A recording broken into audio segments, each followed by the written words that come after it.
إن يوم الفصل ميقاتهم أجمعين يوم لا يغني مولى عن مولى شيئا ولا هم ينصرون إلا من رحم الله إنه هو العزيز الرحيم. إن شجرة الزقوم طعام الأثيم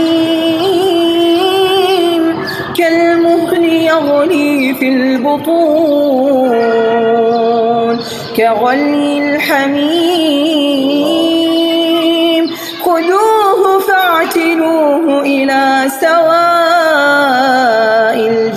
الجحيم ثم صبوا فوق رأسه من عذاب الحميم ذق إنك أنت العزيز الكريم.